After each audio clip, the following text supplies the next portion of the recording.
السلام علیکم ورحمۃ اللہ وبرکاتہ۔ الحمد للہ وکفی وسلام علی عبادہ الذین اصطفی صلی اللہ تعالی علیہ وعلی آلہ وصحبہ ومن تبعہم اجمعین، اما بعد۔ اعوذ باللہ من الشیطان الرجیم، بسم اللہ الرحمن الرحیم۔ فَإِنْ آمَنُوا بِمِثْلِ مَا آمَنْتُمْ بِهِ فَقَدِ اهْتَدَوْا وَإِنْ تَوَلَّوْا فَإِنَّمَا هُمْ فِي شِقَاقٍ فَسَيَكْفِيكَهُمُ اللَّهُ وَهُوَ السَّمِيعُ الْعَلِيمُ۔ قال النبي صلى الله عليه وسلم: أصحابي كالنجوم فبأيهم اقتديتم اهتديتم، أو كما قال سيدنا ومولانا محمد صلى الله عليه وسلم۔ انتہائی قابل صد احترام سامعین، بزرگوں، نوجوان ساتھیوں اور میری اسلامی ماؤں بہنوں بیٹیوں، میرے لیے بڑی ہی مسرت اور خوشی کا یہ لمحہ ہے کہ میں اس روم میں بیٹھ کر پوری دنیا میں اپنے ہم فکر، اگر کوئی میرے عقیدے اور نظریے سے ہٹ کر بھی کوئی شخص میری گفتگو سن رہا ہے تو مجھے اور بھی زیادہ اس بات کی خوشی ہے، کیونکہ ہم دلیل کے ساتھ گفتگو کرنے پر یقین رکھتے ہیں، اور میں سمجھتا ہوں کہ دنیا میں دلیل سے تیز تلوار کوئی نہیں ہے، دلیل سے زیادہ مؤثر ہتھیار کوئی نہیں ہے۔ آپ کسی کو جبراً اپنے موقف پہ نہیں لا سکتے، مگر دلیل ایسی چیز ہے کہ جو ضدی، ہٹ دھرم اور دشمن، بڑے سے بڑے مخالف کو بھی قائل کر دیتی ہے اور آپ کا گرویدہ بنا سکتی ہے۔ آج میری گفتگو کا عنوان مقام اصحاب رسول رضی اللہ تعالی عنہم اجمعین ہے۔ انشاءاللہ العزیز سامعین کے لیے میری آج کی گفتگو ایک یادگار گفتگو ہوگی، اور میں کوشش کروں گا کہ میں اپنی کوئی بات بھی قرآن کریم سے اور رسول اللہ صلی اللہ علیہ وسلم کی احادیث مبارکہ سے ہٹ کر کسی اور حوالے سے پیش نہ کروں۔ ہاں، کہیں کہیں علماء امت کے فتاوی جات، ان کے اقوال جو قرآن و سنت کی روشنی میں ہوتے ہیں، وہ میں ضرور کوٹ کروں گا۔ اور میں اس وقت ایک طویل غیر ملکی سفر سے واپس آیا ہوں، تو میں زیادہ بات کو لمبا بھی نہیں کروں گا۔ انشاءاللہ زندگی رہی تو دوسری قسط کے طور پر پھر کسی وقت حاضری ہوگی۔ مسلسل سفر کی وجہ سے مجھے تھکاوٹ بھی ہے۔ صحابہ کرام رضی اللہ تعالی عنہم اجمعین کے بارے میں قرآن و حدیث سے ان کا تعارف کرانے سے پہلے میں ضروری سمجھتا ہوں کہ صحابی رسول کی تعریف کروں کہ کس کو کہتے ہیں۔ صحابی اس شخص کو کہتے ہیں جس نے ایمان کی حالت میں رسول اللہ صلی اللہ علیہ وسلم کا دیدار کیا ہو، آپ کی صحبت کے فیض سے وہ فیض یاب ہوا ہو۔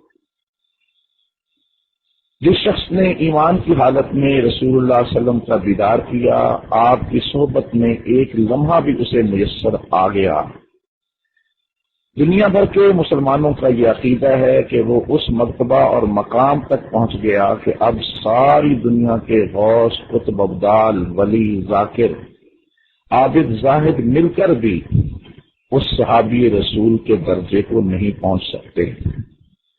یہ ہے مقام صحابیت۔ اور دو درجے ایسے ہیں، یا یہ سمجھ لیجیے دو دنیا میں ترقیاں ایسی ہیں کہ جو وحدی ہیں، عطائی ہیں، کسبی نہیں ہیں۔ اس کو آپ یوں سمجھیے کہ ایک بچہ ہے، وہ بڑا ہوتا ہے، اسکول میں جاتا ہے، ABC پڑھتا ہے، الف با پڑھتا ہے، عالم بنتا ہے، ڈاکٹر بنتا ہے۔ یہ وہ ترقی تھی، اور یہ کوشش اور محنت پر ہے۔ کوئی آدمی بہت بڑا سائنسدان تھا تو آج اس سے بڑا سائنسدان پیدا ہو جائے گا، ڈاکٹر کوئی بہت بڑا ہے، اس سے بڑا ڈاکٹر پیدا ہو جائے گا۔ تو یہ میدان ایسا ہے کہ جو محنت جتنی زیادہ کرتا ہے وہ اتنا زیادہ آگے جاتا ہے. تو اس میدان میں ہر شخص کو حق حاصل ہے کہ وہ محنت کے ساتھ، کوشش کے ساتھ اتنے قدم آگے بڑھا لے کہ دوسرے آدمی کے اوپر تنقید کر سکتا ہے، اس کی تحقیق کو غلط ثابت کر سکتا ہے، اس کی بنائی ہوئی تھیوری کو توڑ سکتا ہے، اس کے اصولوں کو جو ہے وہ دنیا کے سامنے غلط ثابت کر سکتا ہے. لیکن ایک ترقی وہ ہے جو اوپر سے نیچے کو ہوتی ہے، یہ وحدی ترقی کہلاتی ہے. یہ عطائی ترقی ہوتی ہے جو محنت اور مشقت سے حاصل نہیں ہوتی، بلکہ یہ وہ ہے این سعادت بزور بازو نیز تا نہ بخشد خدائے بخشندہ، یہ عطائے ربانی سے ہوتی ہے. پہلی ترقی نبوت والی ہے. نبوت کسبی نہیں ہے کہ آدمی محنت کرے، تسبیحات کرے، ذکر کرے، اذکار کرے اور نبی بن جائے. جس کو اللہ تعالی چاہے اس کو نبوت کے منصب پر فائز کر دے، اور جسے چاہے اس کو رسالت اور اس کو پیغمبری کا عہدہ نصیب فرما دے. کوئی شخص اپنی محنت سے نہ نبی بن سکتا ہے، نہ پیغمبر بن سکتا ہے، نہ رسول بن سکتا ہے. جس طرح نبوت کا درجہ عطائی درجہ ہے، کوئی اپنی محنت سے نبی رسول نہیں بن سکتا. اسی طرح صحابیت کا مقام بھی عطائی اور وحدی مقام ہے. کوئی شخص اپنی محنت اور کوشش سے کوئی صحابی کے درجے کو نہیں پہنچ سکتا اور صحابی نہیں بن سکتا.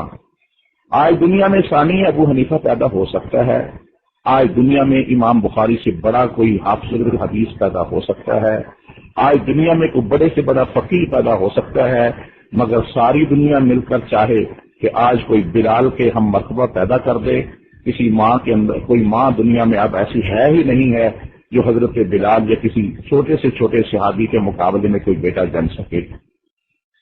صحابی رسول جس کو رسول اللہ علیہ وسلم کی صحبت حاصل ہوئی ایمان کی حالت میں، یہ کیا اتفاقی طور پر، حادثاتی طور پر یہ لوگ صحابہ بن گئے تھے؟ ہرگز نہیں. نبی پاک صلی اللہ علیہ وسلم کا ارشاد ہے ان اللہ اختارنی واختارنی اصحابی. اللہ تعالیٰ نے ساری کائنات سے جس طرح میرا انتخاب کیا، مجھے امام الانبیاء والمرسلین، خاتم النبیین، امام الاولین والآخرین، رحمت للعالمین کے طور پر جس طرح اللہ نے مجھے چنا اور ختم نبوت کا تاج میرے سر پہ رکھا، اسی طرح اللہ نے میرے لیے میرے صحابہ کو بھی چنا ہے. حدیث کے الفاظ پہ غور کیجئے، صحابہ کو اللہ نے چنا ہے حضور کے لیے، تو صحابہ اللہ کا انتخاب ہیں. ایک انتخاب ہمارے یہاں ہوتا ہے، جیسے آپ جانتے ہیں مجھے بھی لوگوں نے منتخب کیا، میں نے ہوں الحمدللہ. کوئی ایم پی اے منتخب ہوتا ہے، کوئی اسی طرح منتخب ہوتا ہے، کونسلر منتخب ہوتا ہے، کوئی ناظم منتخب ہوتا ہے. یہ عوام کا انتخاب ہے، لوگ چنتے ہیں. لیکن لوگوں کے چناؤ میں غلطی ہو سکتی ہے اور ہوتی رہتی ہے. آج لوگ ایک کو ووٹ دے رہے ہیں، کل دوسری پارٹی کو ووٹ دے رہے ہیں. آج ایک امیدوار کو ووٹ دے رہے ہیں، کل دوسرے کو دے رہے ہیں. جس کو ووٹ دیتے ہیں بعد میں لوگ اس کو گالیاں دیتے ہیں. اب کوئی آدمی پوچھے کل تو تم جناب اس کے بینر لکھوا رہے تھے، کل اس کے لیے ووٹ مانگ رہے تھے، اس کے سپورٹر تھے، اس کی تعریف میں زمین آسمان کے کلابے ملا رہے تھے.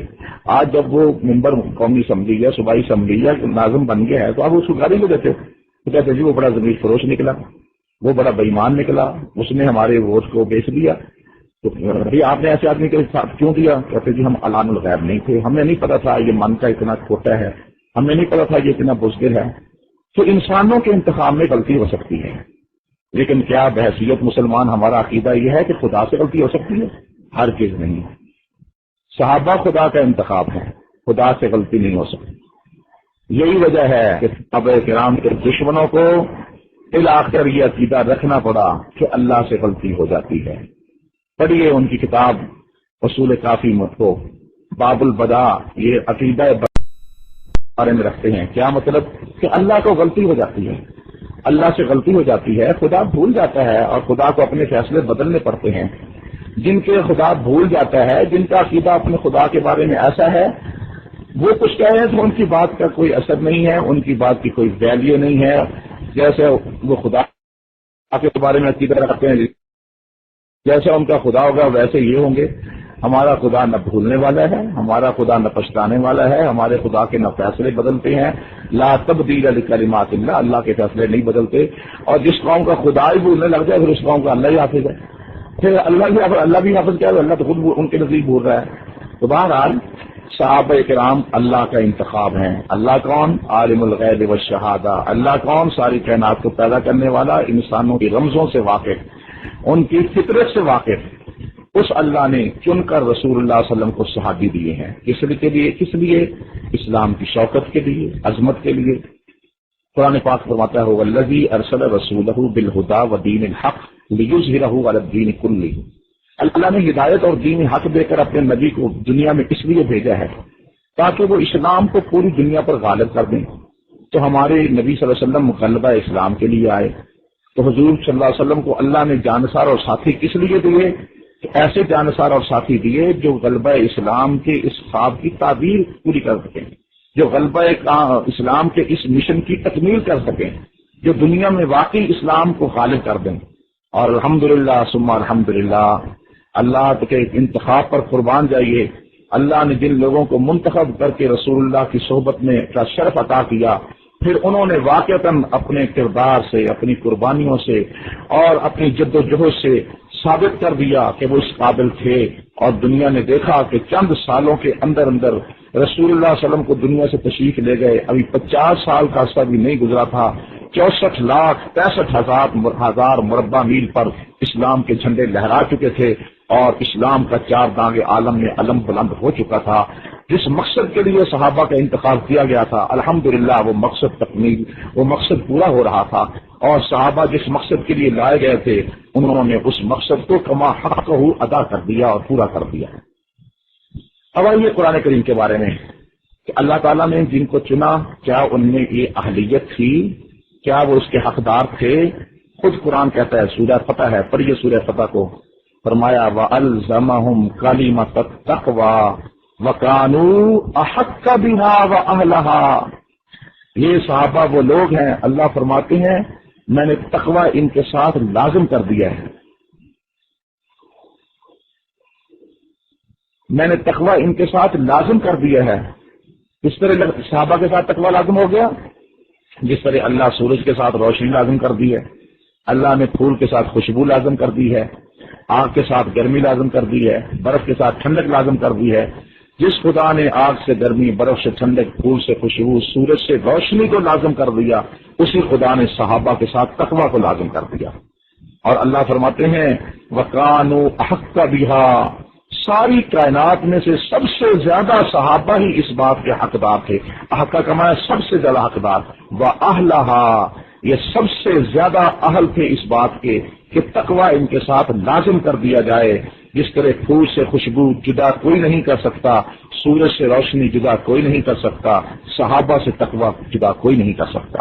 بلکہ فرمایا اولئک الذین امتحن اللہ قلوبہم للتقوی. یہ تو وہ لوگ ہیں جن کے دلوں کا اللہ نے امتحان لیا کہ ان کے دلوں میں کیا ہے، یہ کس مقصد کے لیے رسول اللہ کے قریب آئے ہیں، یہ ایمان جو قبول کر رہے ہیں ان کا مقصد کیا ہے، یہ یہاں آنے کا غرض و غایت کیا ہے. اللہ جانتے تھے کہ ایسے ایسے بدبخت لوگ پیدا ہوں گے جو دنیا 1400 سال کے بعد یہ کہیں گے، جیسا کہ ایران کے خمینی نے کہا اپنی کتاب کشف اسرار میں. وہ لکھتا ہے، کہتا ہے سالہ در تن ریاست و حکومت خود رابط پیغمبر چسپانند. کہ یہ وہ لوگ تھے جنہوں نے سال تک رسول اللہ کے ساتھ اپنے آپ کو چپکایا ہوا تھا تاکہ اقتدار اور حکومت حاصل کریں. اللہ نے 1400 سال پہلے ان لائنوں کا جواب دے دیا کہ یہ بات صحابہ کی نیتوں پر حملے کرنے والے آئیں گے. اللہ فرماتے ہیں تم کیا کہتے ہو، ان کے دلوں کا تو امتحان میں لے چکا ہوں. اولئک الذین امتحن اللہ قلوبہم بالتقوی. میں ان کے دلوں کو دیکھ رہا ہوں کہ یہ کس مقصد کے لیے آئے ہیں. اللہ پھر تو بتا کہ کس مقصد کے لیے آئے، ان کے دلوں میں کیا تھا. فرمایا اولئک هم المتقون، یہ تو سارے متقی ہیں. والزمهم کلمۃ التقوی، تقوی ان کے ساتھ لازم ہو چکا ہے. اولئک هم المهتدون، یہ سب ہدایت یافتہ ہیں. اولئک هم المفلحون، یہ کامیاب ہونے والے ہیں. اولئک هم الراشدون، یہ رشد و ہدایت کے منارے ہیں. اولئک هم الفائزون، یہ فوز و فلاح پانے والے ہیں. اولئک حزب اللہ، یہ اللہ کا لشکر ہیں. اولئک هم المؤمنون حقا، یہ پکے مومن ہیں. ہاں جی، یہ قرآن کی آیات پڑھ رہا ہوں، یہ قرآن کی آیت پڑھ رہا ہوں صحابہ کرام کے بارے میں. قرآن کہتا ہے ہدایت یافتہ ہیں، رشد و ہدایت کے مینارے ہیں، پکے مومن ہیں، متقی ہیں، خدا کا لشکر ہیں، رشد و ہدایت کے مینارے ہیں. اسی پر بس نہیں، پڑھیے قرآن کو. قرآن کہتا ہے لیکن اللہ حبب الیکم الایمان، اے پیغمبر صلی اللہ علیہ وسلم کے صحابہ، خدا نے ایمان کو تمہارا محبوب بنا دیا ہے، وَزَيَّنَهُ فِي قُلُوبِكُمْ، ایمان کو تمہارے دلوں میں سجا دیا ہے۔ مولانا حق نواز جھنگوی شہید رحمۃ اللہ علیہ امیر عظیمت اس آیت کا ترجمہ اپنی جھنگوی زبان میں فرمایا کرتے تھے اللہ نے ایمان نو گرانے پا کے، اللہ ایمان نو بندے لا کے صحابہ دے دلوں چ اتار چھڈیا۔ اور میں اس آیت کا ترجمہ وَزَيَّنَهُ فِي قُلُوبِكُمْ کہ اللہ نے ایمان کو مزین کر کے تمہارے دلوں میں اتارا، میں اس کا ترجمہ اپنے ذوق میں یوں کیا کرتا ہوں، اللہ نے ایمان کا میک اپ کر کے، اللہ نے ایمان کو سجا کر، چمکا کر، اللہ نے ایمان کی آنکھوں میں کجلا ڈال کر، اللہ نے ایمان کے ہونٹوں پہ سرخی لگا کر صحابہ کے دلوں میں اتار دیا۔ صحابہ کے دلوں میں ایمان اتر گیا تو قرآن کہتا ہے پھر کیا ہوا؟ وَكَرَّهَ إِلَيْكُمُ الْكُفْرَ، کفر بھاگ گیا، وَالْعِصْيَانَ، عصیان کا احساس بھی ختم ہو گیا، وَكَرَّهَ إِلَيْكُمُ الْكُفْرَ ہو گیا، وَالْعِصْيَانَ اور نافرمانی کے احساس بھی ختم ہو گئے۔ یہ وہ صحابہ ہیں، ایمان محبوب ہو چکا ہے، سجا کر ایمان صحابہ کے دلوں میں اتار دیا گیا ہے، کفر فسق عصیان بھگا دیا گیا ہے، دل پاک صاف ہو چکے ہیں۔ اولئک هم الراشدون، اللہ فرماتے ہیں یہی تو ہیں رشد و ہدایت کے مینارے، جن کی روشنی میں صراط مستقیم پر چلنے والے اپنی منزل تک پہنچ سکتے ہیں۔ یہ ہیں وہ صحابہ کرام رضی اللہ تعالیٰ عنہ اجمعین۔ علماء کرام نے قرآن کی 750 آیات جمع کی ہیں جن میں صحابہ کے مقام کو بیان کیا گیا، 750 آیات۔ ایک آیت قرآنی کے لفظی معنی کا منکر بھی کافر ہوتا ہے، ایک آیت قرآن میں کریم سے جو چیز واضح ہو رہی ہے اس کا انکار کرنے کا اعلیٰ کافر ہوتا ہے۔ جو 750 آیتوں کا منکر ہو وہ 750 گنا بڑا کافر ہوگا۔ اب کس انداز میں صحابہ کرام کے مقام کو اور ان کے شان کو بیان کرتے ہوئے کہتا ہے، فرماتا ہے لقد رضی اللہ عن المؤمنین اذ یبایعونک تحت الشجرہ، اللہ ان مومنوں سے راضی ہو گیا جو مومن درخت کے نیچے آپ کے ہاتھ پر بیعت کر رہے تھے۔ یہ کون مومن ہیں؟ یہ 1400 وہ جانثار ہیں جو بیعت رضوان میں حدیبیہ کے مقام پر رسول اللہ صلی اللہ علیہ وسلم کے ہاتھ پر بیعت کرنے کے لیے اس طرح دوڑ رہے تھے جس طرح پروانے شمع پر ٹوٹ ٹوٹ کر گرتے ہیں۔ اور بیعت کس بات کی ہو رہی تھی؟ حلوہ کھانے کی بیعت نہیں ہو رہی تھی، بیعت کس بات کی ہو رہی تھی؟ کوئی عہدے اور منصب کی بیعت نہیں ہو رہی تھی۔ رسول اللہ صلی اللہ علیہ وسلم بیعت لے رہے تھے، آؤ میرے ہاتھ پہ بیعت کرو، ہم عثمان کے خون کا بدلہ لیں گے۔ جی ہاں، عثمان غنی کے خون کا بدلہ لیں گے۔ یہ ہے قیمت صحابہ کرام کی، یہ ہے قیمت حضرت عثمان کی کہ جب رسول اللہ صلی اللہ علیہ وسلم کو یہ خبر پہنچی کہ ان عثمان قد قتل، عثمان شہید کر دیے گئے، پیغمبر نے فرمایا عثمان کے خون کا بدلہ لینا مجھ پر فرض ہے، آؤ میرے ہاتھ پہ بیعت کرو، ہم عثمان کے خون کا بدلہ لے کر جائیں گے، یا میں جان دے دوں گا، اپنے ساتھیوں کو قربان کر دوں گا، یا میں عثمان کے قاتلوں کو واصل جہنم کر کے چھوڑوں گا۔ اور فرمایا جس نے جانا چلا جائے، جو بیعت کرنا چاہتا بیعت کرے۔ یہ جانوں کی بازی لگا رہے تھے، یہ جان قربان کرنے کا عزم کر رہے تھے۔ کسی نے نہیں کہا یا رسول اللہ میں تو گھر سے احرام باندھ کے نکلا ہوں، عمرہ کرنے کے لیے آئے ہیں، چل تیاری ہم نے کی نہیں ہے، میں نے تو گھر میں بتایا ہی نہیں ہے کہ ہم جہاد پر جا رہے ہیں، میرے بچوں کا کیا بنے گا، میری بیوی کو کیا بنے گا، میرے رشتہ داروں کا کیا بنے گا۔ سب نے آگے بڑھ کر بیعت کی، اور اتنی زبردست بیعت کی کہ دلوں میں اتنی اللہ کی رضا اور خوشنودی اور اتنا خلوص تھا دلوں میں، اللہ فرماتے ہیں میں ان پہ راضی ہو گیا۔ نہیں، اتنا ہی نہیں فرمایا، فرمایا ان الذین یبایعونک انما یبایعون اللہ، جن لوگوں کی میرے نبی صلی اللہ علیہ وسلم انہوں نے تو در حقیقت خدا کے ہاتھ پر بیعت کی۔ اور آگے فرمایا ید اللہ فوق ایدیہم، اللہ کا ہاتھ ان سب کے ہاتھوں کے اوپر ہے۔ سبحان اللہ، سبحان اللہ۔ آئیے ذرا چشمے تصور میں دیکھیں کہ نیچے ہاتھ رسول اللہ صلی اللہ علیہ وسلم کا ہے، اس کے اوپر ہاتھ 1400 صحابہ کرام کا ہے، اور اس کے اوپر ہاتھ خدا کا ہاتھ ہے۔ صحابہ تو وہ مقدس لوگ ہیں جن کے ہاتھ خدا کے ہاتھ میں اور رسول اللہ کے ہاتھ میں ہیں۔ اب مجھے بتلاؤ جن کے ہاتھ خدا کے ہاتھ میں یا مصطفیٰ کے ہاتھ میں ہو، ہے شیطان کی جرت یا کسی کی جرت جو اس سے ہاتھ چھڑا سکے؟ بچہ ضد کرتا ہے، میں حج پر گیا تو میں وہاں ساتھیوں کو بتایا کرتا، میں نے کہا بچہ ہے، وہ کہتے ہیں میں نے حج پہ جانا ہے یا کسی اجتماع پہ جانا ہے یا بازار میں جانا ہے، تو ماں کہتی ہے بیٹے راستہ بھول جاؤ گے اور پھر پریشانی ہوگی، گھر اور وہاں رش ہے، بھیڑ ہے، کچھ لے جاؤ گے۔ تو وہ کہتا ہے میں ابو کی انگلی پکڑ لوں گا، تو ماں کہتی ہے بیٹے تم کمزور، انگلی چھوٹ جائے گی۔ تو وہ کہتا ہے نہیں، پھر میرا ابو میرا ہاتھ پکڑ لیں۔ تو اب وہ باپ بیٹے کا ہاتھ پکڑ کر اس کو کسی حج کے اجتماع میں، حج میں لے جاتا ہے یا اجتماع میں لے جاتا ہے یا بازار میں لے جاتا ہے۔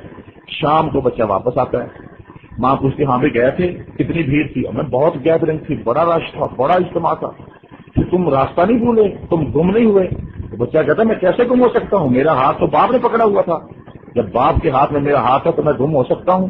اور جس کا ہاتھ باپ کے ہاتھ میں ہو، جب وہ گم نہیں ہو سکتا، وہ راستہ بھول نہیں ہو سکتا، جن کے ہاتھ خدا کے ہاتھ میں اور مصطفیٰ کے ہاتھ میں ہیں، وہ کیسے ہدایت کے راستے چھوڑ سکتے ہیں؟ وہ کیسے شاہراہ اسلام سے دور ہٹ سکتے ہیں؟ جھوٹے لوگ اور کافر لوگ ہی ہوتے ہیں جو صحابہ کے بارے میں یہ کہتے ہیں ارتد الناس بعد النبی صلی اللہ علیہ وسلم الا ثلاث، کہ حضور دنیا سے تشریف لے گئے تو سارے صحابہ مرتد ہو گئے۔ یہ کہنے والوں تم مرتد ہو سکتے ہو، کن کو کہہ رہے ہو مرتد ہو گئے؟ جنہوں نے رسول اللہ کے ہاتھ سے بیعت کی، جن کے ہاتھ خدا اور رسول کے ہاتھ میں ہیں، وہ مرتد ہو گئے۔ جن کو اللہ نے منتخب کیا تھا اسلام کی سربلندی کے لیے، جن کے بارے میں قرآن کہتا ہے والسابقون الاولون من المہاجرین والانصار والذین اتبعوہم بإحسان رضی اللہ عنہم ورضوا عنہ، یہ انصار ہوں کہ مہاجر ہوں، خدا ان پہ راضی ہو چکا ہے۔ یہاں الفاظ پہ غور کیجیے، اللہ راضی ہو چکا ہے، یہ نہیں کہا کہ راضی ہوگا، راضی ہو چکا ہے، وہ خدا سے راضی ہو چکے ہیں۔ وَأَعَدَّ لَهُمْ جَنَّاتٍ، اللہ نے جنت ان کے لیے تیار کر دی ہے۔ دوسرے لفظوں میں یہ کہو اللہ نے صحابہ کے نام جنت رجسٹری کر دی ہے، صحابہ کے نام جنت اللہ نے الاٹ کر دی ہے، جنت ان کے نام الاٹ ہو چکی، خدا ان پہ راضی ہو چکا۔ تو اب کہتے تھے نہیں جناب وہ تو شاہراہ اسلام سے ہٹ گئے تھے، اس کا مطلب ہے کہ اللہ کو یہ بھی نہیں پتا تھا کہ کل یہ اسلام چھوڑ جائیں گے، لہٰذا میں ان کے لیے جنت تیار نہ کروں، ابھی سے جنت کے اعلان نہ کر دوں، ابھی سے جنت کا اعلان نہ کروں۔ تو یہ وہ لوگ ہیں جن کے بارے میں قرآن کھول کھول کر بیان کرتا ہے کہ ان کا مقام کیا ہے، یدعون ربهم بالغداۃ والعشی یریدون وجہہ، یہ تو صبح شام اپنے رب کو پکارتے ہیں، مقصود کیا ہے کہ خدا راضی ہو جائے، خدا کی خوشنودی نصیب ہو جائے۔ یبتغون فضلا من اللہ ورضوانا، خدا کے فضل اور اس کی رضا کے طلبگار ہیں، اور یہی وہ لوگ ہیں مثلہم فی التوراۃ ومثلہم فی الانجیل، ابھی صحابہ پیدا بھی نہیں ہوئے تھے، ان کی مثالیں توراۃ میں موجود تھیں، ان کی مثالیں انجیل میں موجود ہیں۔ سامعین محترم، میں قرآن پاک کی الحمدللہ آپ کی گاؤں سے یہاں بیٹھے بیٹھے 250 آیات بغیر سانس لیے اللہ کی وجہ سے پڑھ سکتا ہوں جو صحابہ کرام کے بارے میں اللہ تعالیٰ نے قرآن پاک میں اتاری۔ دیکھیے اللہ تعالیٰ فرماتے ہیں فَإِنْ آمَنُوا بِمِثْلِ مَا آمَنْتُمْ بِهِ فَقَدِ اهْتَدَوْا، اگر یہ لوگ ویسے ایمان لائیں جیسے اے صحابہ تم ایمان لائے ہو، بِمِثْلِ مَا آمَنْتُمْ بِهِ جیسے تم ایمان لائے ہو، اگر یہ لوگ ویسے ایمان لائیں گے یعنی منافق یا دوسرے لوگ، فَقَدِ اهْتَدَوْا تب ہوں گے ہدایت یافتہ۔ وَإِنْ تَوَلَّوْا اگر صحابہ سے منہ پھیریں گے، صحابہ سے اعراض کریں گے، صحابہ کا راستہ چھوڑیں گے تو کیا ہوگا پھر؟ فَإِنَّمَا هُمْ فِي شِقَاقٍ، پھر ذلت، گمراہی، تباہی، بربادی، جہنم ان کا گلا ہے، پھر وہ شاہراہ ہدایت پر نہیں چل سکتے۔ ہاں جی، صحابہ کو چھوڑ کر کے اسلام کا ہیرو نہیں بن سکتا، صحابہ کو چھوڑ تو اسلامی انقلاب کا لمبردار نہیں کہلا سکتا۔ جو بے ایمان حدیث میں خمینی نے لکھا اور جو یہ لکھے اسرار میں خمینی کہ میں اس خدا کو بھی خدا نہیں مانتا جس خدا نے حضرت عثمان جیسے بدکماشوں کو حکومت دی، یہ تو اس خدا کو یہ بھی سوال ہے کہ 12 سال حضرت عثمان نے حکومت کی، تو اس سے پوچھے کہ حکومت تیرے باپ نے دی تھی؟ خدا ہی نے تو دی۔ اللہ فرماتے ہیں قل اللہم مالک الملک تؤتی الملک من تشاء، اللہ ہی ہے حکومت دینے والا، وہی جسے چاہتا ہے حکومت لے لیتا ہے، جسے چاہتا دیتا ہے۔ تو حضرت عثمان غنی کو حکومت اللہ نے دی، ہمارا تو عقیدہ ہے اللہ نے دی۔ تو خمینی کہتا ہے میں اس خدا کو بھی خدا نہیں مانتا جس خدا نے عثمان غنی کو حکومت دی۔ اب اگر جو گالی ہے وہ تو میں نقل بھی نہیں کر سکتا۔ تو یہ لکھنے والے صحابہ کرام کے بارے میں یہ تو ہو گئے اسلام کے ہیرو۔ یاد رکھو مولانا حق نواز شہید نے فرمایا تھا جب تک میری رگوں میں خون ہے میری جان میں جان ہے، میرا کوئی ساتھی بھی دنیا میں ہے، انشاءاللہ ہم اس جعلی اسلامی انقلاب کے نام پر جو جال سازی ہو رہی ہے ہم اس کے چہرے سے پردے ہٹائیں گے۔ مجھے یاد ہے میں آج سے 12 سال پہلے رات کو سوچ سوچ کے کہا کرتا تھا یا اللہ ہمیں تو اتنی طاقت دے، ہمیں اتنے وسائل دے، ہم پوری دنیا میں جائیں۔ الحمدللہ اب دنیا کا شاید ہی کوئی ملک ہوگا، یورپ ہے، ساؤتھ افریقہ ہے، عرب امارات ہے، انگلینڈ ہے، آسٹریلیا ہے، امریکہ ہے، ہماری آواز بھی پہنچ رہی ہے، عملی طور پر ہمارے دورے بھی ہو رہے ہیں، اور سب جگہ جا کر ہم اس کفر کے چہرے سے پردے ہٹا رہے ہیں کہ جو اپنے آپ کو اسلام کا ہیرو کہے اور اصحاب رسول خلفائے راشدین پر کفر کے فتوے لگائے، وہ کائنات کا بدترین کافر تو ہو سکتا ہے، وہ اسلام کا ہیرو نہیں ہو سکتا۔ باقی رہی تکلیف جتنی چاہے ان کے پیٹ میں ہوتی رہے، اللہ کے فضل سے نہ کل ڈرتے تھے نہ آج ڈرتے ہیں، موت و حیات خدا کے قبضے میں، عزت ذلت اللہ کے ہاتھ میں، یہ جیلوں میں ڈلوائیں خدا اسمبلیوں میں پہنچاتا ہے، یہ گولیاں مروائیں اللہ پوری دنیا میں چکر لگواتا ہے، تو یہ میرے اللہ کے ہاتھ میں ہے۔ ہم کفر کو اسلام کے نام پر آگے نہیں پھیلنے دیں گے۔ ہم شراب کے اوپر اگر کوئی زمزم کا لیبل لگا کر دنیا کو شراب پلانا چاہتا ہے، جہاں تک ہمارا بس چلے گا انشاءاللہ گھر گھر جا کر ایک ایک آواز دروازے پر دستک دیں گے۔ ہاں یہ فتنہ ہے، اور فتنے کی حیثیت ایک وبا بھی ہوتی ہے، جس پر ایک زہریلی ہوا چلتی ہے، وہ ہزاروں انسانوں کو بیمار کر دیتی ہے، کئی لوگ اس بیماری کے ذریعے سے لقمہ اجل بن جاتے ہیں، پھر ڈاکٹر اور اطباء کھڑے ہوتے ہیں، گھر گھر جا کر لوگوں کا علاج کراتے ہیں، لوگوں کو علاج کرتے ہیں، تو یہ فتنہ ہے۔ اس فتنے سے مجھے پتہ ہے امت اسلامیہ کو کتنا نقصان ہوا، لیکن انشاءاللہ ہم بھی غافل نہیں ہیں، گھر گھر جا رہے ہیں۔ آج میں سمجھ رہا ہوں، میں جو یہاں بیٹھا ہوا تو کتنے گھروں میں کتنے ملکوں میں میری آواز سنی جا رہی ہے۔ انشاءاللہ یہ جتنے وسائل ہیں ان وسائل کے ذریعے سے، اور جب تک میں، اور پھر یاد رکھیں دشمنوں سے کہتا ہوں، ایک مت سمجھو کہ ایک آدم طرف کی آواز خاموش ہو گئی تو پھر کوئی اور بولنے والا نہیں ہوگا۔ انشاءاللہ تمہیں میرے پیچھے ایسے بولنے والے نظر آئیں گے کہ تم مجھے بھی بھول جاؤ گے۔ جیسے میں نے 12ویں امام کا آپریشن کیا تو تم مولانا حسن آباد جنگوی تو بھول گئے ہو، ایسے ایسے پیچھے اللہ کے فضل سے ہم نے شیر تیار کر رکھے ہیں، جو میدان میں آئیں گے تو پھر کسی لیڈر کی ضرورت نہیں ہے کہ وہ میدان میں کھڑا ہو جائے، جن کے پاس قرآن و حدیث کے ہتھیار ہوں دنیا کی میں پھر کس کی طاقت ہے کہ ان کا مقابلہ کر سکے۔ میں نے ابھی تک سامعین محترم تھوڑا سا جذباتی ہو گیا، یہ مسئلہ ہی جذبات کا ہے، یہ مسئلہ میرے ایمان کا ہے۔ اس مسئلے پر ہم نے جانیں دیں اور دیتے رہیں گے، اس مسئلے پر ہم نے جیلیں کاٹتے رہیں گے، اس مسئلے پر ہمارے سینکڑوں ساتھی آج بھی جیلوں میں ہیں، اس مسئلے پر ہزاروں نوجوان یتیم ہوئے ہیں۔ ہمیں کوئی اس پرواہ نہیں ہے، ہمیں اپنے شہیدوں کی شہادت پر فخر ہے، ہمیں اپنے اسیروں کی استقامت پر۔ اصحاب رسول رضی اللہ تعالیٰ عنہم اجمعین، جن کے بارے میں قرآن کہتا ہے کہ ان جیسا ایمان لاؤ گے تو ہدایت یافتہ ہوگے۔ اور میں حیران ہوتا ہوں سامعین محترم کہ دنیا کا ایک اس ہے کہ آپ کو جس سے محبت ہے اس کے دوستوں سے محبت ہو، آپ کو اگر کسی باپ سے محبت ہے تو اس کی اولاد سے بھی محبت ہونی چاہیے، آپ کو کسی استاد سے محبت ہے اس کے شاگردوں سے محبت ہونی چاہیے۔ اور یہی وہ نقطہ ہے جس کو رسول اللہ صلی اللہ علیہ وسلم نے بیان فرمایا اللہ اللہ اللہ فی اصحابی۔ خدا کی قسم جب میں یہ حدیث پڑھتا ہوں میں رونگ سے کھڑے ہو جاتے ہیں۔ حضور فرماتے ہیں تمہیں خدا کا واسطہ ہے، تمہیں خدا کا واسطہ ہے، تمہیں خدا کا واسطہ ہے۔ میں اپنے صحابہ کے بارے میں تمہیں خدا کا واسطہ دے کر کہتا ہوں لا تتخذوهم غرضا من بعدی، میرے جانے کے بعد میرے صحابہ کو طعن و تشنیع کا نشانہ نہ بنانا۔ ظالموں کچھ تو پیغمبر کی باتوں کا حیا کرو۔ رسول اللہ کتنے درد سے فرما رہے ہیں اور تمہیں خدا کا واسطہ ہے میں صحابہ کے بارے میں چپ رہنا، تمہیں خدا کا واسطہ ہے میرے صحابہ کے بارے میں لعنت ملامت نہ کرنا، تمہیں خدا کا واسطہ ہے میرے صحابہ پر طعن و تشنیع نہ کرنا۔ فمن احبہم فبحبی احبہم، فرمایا میرے صحابہ سے وہی محبت کرے گا جس کے دل میں میں محمد کی محبت ہے۔ ومن ابغضہم فببغضی ابغضہم، میرے صحابہ سے جس کے دل میں حقیقت میں میرا بغض ہے۔ یاد رکھو صحابہ سے محبت وہی کرتا ہے جس کے دل میں رسول اللہ کی محبت ہے۔ ہم صحابہ کیوں کرتے ہیں؟ ہم کسی اور ان کی بات اس لیے کرتے ہیں، مجھے نہیں معلوم کہ ابو قحافہ کون، اس کا بیٹا کون، میں کیا جانوں خطاب کون، اس کا بیٹا کون۔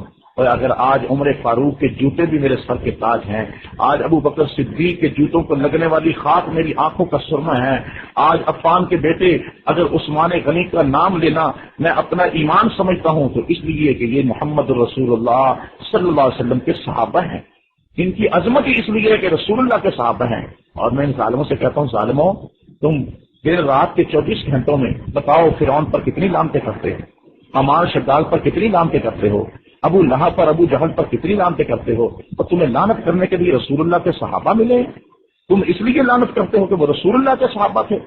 جو رسول اللہ کے صحابہ نہیں دشمن تھے ان پہ تو لعنت نہیں کرتے ہو، جن کا ذکر قرآن میں آیا ان پہ تو لعنت نہیں کرتے ہو، اور تمہیں لعنت کرنے کے لیے صحابہ ملے اس لیے کہ تمہیں تکلیف اثر رسول اللہ سے ہے، تمہیں تکلیف یہ ہے کہ یہ رسول اللہ کے ساتھ کیوں مل گئے، ان کے ہاتھوں سے اسلام غالب کیوں آ گیا۔ یہی تکلیف ان کے آباء و اجداد عبداللہ بن سبا اور عبداللہ بن ابی کو تھی، یہی تکلیف اس کی اولاد میں آج وراثتاً چلی آ رہی ہے۔ تو نبی پاک صلی اللہ علیہ وسلم نے فرما دیا مجھ سے محبت کرنے والا صحابہ سے محبت کرے گا، جس کے دل میں میرا بغض ہے در حقیقت اس کے دل میں صحابہ کا بغض ہے۔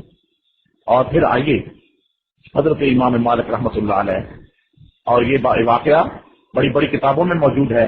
تعلم دیوبند کے مفتی اعظم حضرت مفتی محمود بن گوہی رحمۃ اللہ علیہ سے اس طرح جب ان کے خدمت میں پیش کیا گیا جو مولانا منظور احمد نعمانی رحمۃ اللہ نے لکھا تھا، اس استفسار میں انہوں نے یہی پوچھا کہ صحابہ کرام کے بارے میں جو سب کرتا ہے، گالی دیتا ہے، توہین کرتا ہے، ان پہ لعنت ملامت کرتا ہے، اس کی شرعی حیثیت کیا ہے؟ حضرت مفتی محمود گنگوہی رحمۃ اللہ علیہ نے جب فتویٰ دیا کہ یہ لوگ کافر ہیں، قرآن و حدیث کے دلائل دیے، تو ساتھ ایک واقعہ نقل کیا، جو واقعہ میں آپ کو بتاتا ہوں کہ امام مالک رحمۃ اللہ علیہ مسجد نبوی میں درس حدیث دے رہے تھے۔ وقت کا خلیفہ پرتگال سے لے کر چین کی دیواروں تک جس کی حکومت تھی، خلیفہ ہارون الرشید آ رہا ہے، مسجد نبوی میں آیا، امام مالک اپنے درس حدیث میں مصروف ہیں، اس نے 2 رکعتیں پڑھی، حضور کی قبر مبارک پر جا کر سلام پڑھا، امام مالک کی مجلس میں آ کر بیٹھ گیا۔ جب مجلس برخاست ہوئی تو ہارون الرشید نے کہا کہ میں آپ سے ایک سوال کرتا ہوں۔ امام مالک نے فرمایا پوچھو کیا سوال ہے؟ کہنے لگا حل لمن سب اصحاب رسول اللہ فی الفیء حق، کیا جو شخص صحابہ کرام رضی اللہ علیہم اجمعین پر سب کرتا ہے، صحابہ کی توہین کرتا ہے، کیا سرکاری بیت المال میں، سرکاری خزانے میں اس کا کوئی حق ہے؟ کیا بیمار ہو تو علاج کرایا جا سکتا ہے؟ کیا بے روزگار ہو تو اس کو روزگار دیا جا سکتا ہے؟ کیا مر جائے تو سرکاری خزانے سے اس کا کفن دفن ہو سکتا ہے؟ امام مالک نے فرمایا ہرگز نہیں۔ ہارون الرشید حیران ہو گیا، اس نے کہا کیا وہ مسلمانوں کے طبقے سے نکل گیا؟ آپ نے فرمایا اس کا مسلمانوں کے طبقے سے کوئی تعلق نہیں ہے۔ ہارون الرشید نے کہا بس ایک بات ارشاد فرما دیجیے، من این تقول، آپ کے اس فتوے کی بنیاد کیا ہے کہ جو صحابہ کو گالی دیتا ہے وہ دائرہ اسلام سے خارج ہے؟ آپ کے فتوے کی بنیاد کیا ہے؟ تو امام مالک نے فوراً قرآن کی آیت پڑھی، لیغیظ بہم الکفار۔ آپ نے فرمایا دیکھو سورہ فتح کی آخری آیت ہے، اللہ تعالیٰ فرماتے ہیں کہ صحابہ کرام کی مثال ایک کھیتی کی سی ہے، جو ایک وقت ہوتا ہے اس کی نرم و نازک کونپل باہر نکلتی ہے، اور پھر ایک وقت آتا ہے کہ وہ کھیتی مضبوط ہو جاتی ہے، وہ درخت اپنے تنے پہ کھڑا ہو جاتا ہے، پھل لاتا ہے، پھول لاتا ہے، یعجب الزراء، اپنی پکی اور تیار کھیتی کو دیکھ کر کاشتکار خوش ہوتا ہے، صحابہ کو دیکھ کر نبی خوش ہیں، لیغیظ بہم الکفار، فرمایا صحابہ کو دیکھ کر جس کے سینے میں غیظ و غضب پیدا ہو رہا ہے، یہ سینہ کافر کا سینہ ہے، کسی مومن کا سینہ نہیں۔ تو دیکھیے قرآن پاک کی آیت پر نظر ڈالیے، امام مالک رحمۃ اللہ علیہ نے جس آیت کو دلیل بنایا، لیغیظ بہم الکفار، جو صحابہ کا غیظ و غضب سینے میں رکھتا ہے وہ کافر ہے۔ میں نہیں کہہ رہا، مولانا حق نواز شہید نہیں فرما رہے، یہ حضرت امام مالک رحمۃ اللہ علیہ نے فرمایا، اور امام مالک نے بھی اپنی طرف سے نہیں فرمایا بلکہ اللہ کے قرآن کا حوالہ لگا۔ وہ سینہ کافر کا سینہ ہے، یہ فیصلہ میرا کسی انسان کا نہیں بلکہ خدا کا فیصلہ ہے، اللہ کا فیصلہ ہے، اور خالق کائنات کے فیصلے کا انکار کون کر سکتا ہے؟ تو سامعین محترم، جیسے میں نے عرض کیا کہ مجھے اختصار سے آپ نے سوال و جواب بھی کرنا ہے، میں اختصار کے ساتھ گفتگو کر رہا ہوں قرآن و حدیث کے حوالے سے۔ صحابہ کرام کا مقام کیا ہے؟ ہاں جی، صحابہ کرام وہ جماعت ہے جو امت اور نبوت کے درمیان پل ہے، امت اور نبوت کے درمیان میں واسطہ ہیں، امت کو نبوت تک پہنچانے والے صحابہ ہیں، حضور سے قرآن لے کر، حضور سے احادیث لے کر، حضور کی سنتیں، حضور کا اٹھنا بیٹھنا جاگنا سونا، آپ کی جلوت خلوت کی ساری زندگی محفوظ کر کے امت کو دینے والے صحابہ ہیں۔ اگر صحابہ پر اعتماد نہیں ہے تو پھر قرآن پر اعتماد نہیں رہے گا، صحابہ پر اعتماد نہیں ہوگا، حدیث پر اعتماد نہیں رہے گا۔ اور یہی وجہ ہے جنہوں نے صحابہ سے اعتماد ختم کیا، جن کا ایک تعلق صحابہ سے ٹوٹا، جن کے ہاتھ سے صحابہ کی محبت کا رشتہ نکل گیا، اور جنہوں نے صحابہ کا دامن چھوڑ دیا، آج ان کے سینے میں قرآن بھی نہیں ہے۔ ہاں ہم پوری جرأت سے دعویٰ کرتے ہیں، لاؤ کوئی صحابہ کا گستاخ اور صحابہ کا دشمن، وہ کہے کہ میں صحابہ کا دشمن اور گستاخ ہوں، پھر وہ بتائے کہ وہ حافظ قرآن ہے۔ حافظ قرآن ایک نہیں، الحمدللہ صحابہ کے ماننے والے اور صحابہ کے پیروکار تو لاکھوں کی تعداد میں قاری قرآن حافظ قرآن ہے، مگر دشمن صحابہ حافظ اور قاری نہیں ہو سکتا۔ بہت مرتبہ ایسا ہوا، پیسے دے کر لوگوں کو لایا گیا، خرید کر لوگوں کو لایا گیا، سنیے وہ کہا کہ پیسے لے لو، تم کہو کہ جناب ہم صحابہ کے دشمن شیعہ ہیں، ہم حافظ قرآن ہیں، لائے گئے میدان میں۔ جب ان سے کہا کہ صحابہ سے بیزاری کرتے ہو، انہوں نے کہا ہمارا صحابہ سے کوئی تعلق نہیں، ہم صحابہ کے لا تعلقی کا اعلان کرتے ہیں۔ آپ یقین جانیں جب انہوں نے نام لے کر حضرت ابوبکر، حضرت عمر، حضرت عثمان سے لا تعلقی اور بیزاری کا اعلان کیا، پڑھو سورہ کہف کو، پڑھو سورہ بنی اسرائیل کو، شروع کرو سورہ انبیاء کو۔ دو ایتے نہیں پڑے، اٹھ کر بھاگ گئے، کہنے لگے اس سے پہلے تو قرآن سینے میں تھا، جیسے صحابہ سے بیزاری کا اعلان کیا قرآن سینے سے نکلنا شروع ہو گیا۔ صحابہ کرام امت اور نبوت کے درمیان میں واسطہ ہیں، اگر صحابہ پر اعتماد نہیں تو پھر قرآن پر اعتماد کیسے ہو سکتا ہے؟ صحابہ پر اعتماد نہیں تو احادیث پر اعتماد کیسے ہو سکتا ہے؟ صحابہ ہے تو قرآن قرآن ہے، صحابہ ہے تو حدیث حدیث ہے، اور یہی وجہ ہے جنہوں نے صحابہ سے لا تعلقی کی، پھر انہوں نے کہا ہاں جی انہوں نے قرآن بدل دیا ہے، یہ قرآن اصلی قرآن نہیں ہے، اصلی قرآن تو حضرت علی کے پاس تھا، اصلی قرآن تو اماموں کے پاس تھا، اصلی قرآن تو آج 11ویں 12ویں امام کے پاس ہے۔ یہ باہر میں امام کا یہ آپریشن خوب ہوا ہے، اللہ تعالیٰ نے اپنے فضل سے کروا دیا۔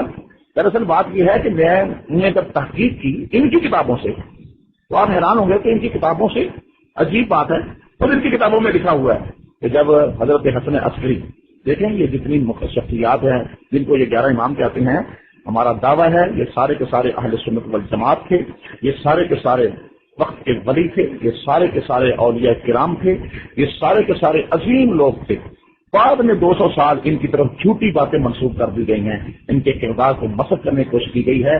یہ بالکل اسی طرح جیسے ہمارے ہاں آج کہ اولیاء اللہ ہیں اور لوگ جا کر انہی کے جناب قبروں پر سجدہ کرنا شروع کر دیتے ہیں، حالانکہ ان کی ساری زندگی جیسے نبیوں کی قبروں پہ لوگ سجدہ کرتے ہیں، حالانکہ ساری زندگی انبیاء اور اولیاء تو یہی کہتے گئے لا تعبدوا الا اياه، خدا کے سوا کسی کی بات نہ کرو، ہے جی۔ ہر ایک نے اپنی آنکھیں کہا ہے یا قوم اعبدوا اللہ ما لکم من الہ غیرہ، اے قوم اللہ کی بات کرو، اس کے سوا کوئی معبود نہیں۔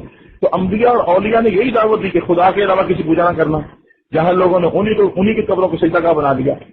تو جس طرح وہ بولتے گئے تو لوگوں نے ان کی قبروں کو سجدہ کر ان کو خدا کا شریک بنا لیا، اسی طرح یہ لوگ تھے حضرت علی رضی اللہ تعالیٰ سے لے کر حسن عسکری تک، یہ صحابہ کرام کے ساتھ خلفائے راشدین کے مشیر ہیں، وزیر ہیں، اور جناب ان کے ساتھ محبت کرنے والے ہیں، اور بعد میں جناب ان کو ان کا دشمن بنا دیا گیا اور ان کو ان کا مخالف ثابت کرنے کے لیے جھوٹی روایتیں کر لی گئیں۔ اب آپ اس سے اندازہ لگائیں سامعین کہ حضرت علی رضی اللہ تعالیٰ عنہ دیکھیے آپس میں رشتے، قرآن کہتا ہے یہ آپس میں رحماء بینہم ہے، آپس میں شیر و شکر ہیں۔ جنگ موتا میں حضرت علی رضی اللہ تعالیٰ عنہ کے بڑے بھائی حضرت جعفر طیال شہید ہو گئے، ان کی بیوی جو بیوہ ہوئی ان کا نام ہے اسماء بنت عمیس، حضرت علی کی بھابھی ہیں۔ حضرت علی نے اپنی بھابھی کا نکاح حضرت ابوبکر صدیق سے کر دیا۔ ہاں جی، یہ دشمنی کی دلیل ہے کہ بھابھی کا نکاح آپ کسی سے کر رہے ہیں۔ حضرت ابوبکر صدیق 2 سال آپ کی خلافت ہے، آپ جب فوت ہوئے تو حضرت اسماء بنت عمیس پھر بیوہ ہوئی، تو حضرت علی نے حضرت ابوبکر صدیق کی بیوہ سے خود نکاح کر لیا۔ کیوں جناب، اگر دشمنی ہوتی تو ان کی بیوہ سے نکاح کیا جاتا، ان کے بچوں کی پرورش کی جاتی۔ پھر حضرت علی کی بیٹی حضرت فاطمہ سے، جن کا نام حضرت ام کلثوم ہے، حسن حسین کی بہن ہے، جب یہ جوان ہوئی تو حضرت علی نے اپنی بیٹی کا نکاح حضرت عمر سے کر دیا۔ ہاں جناب والا،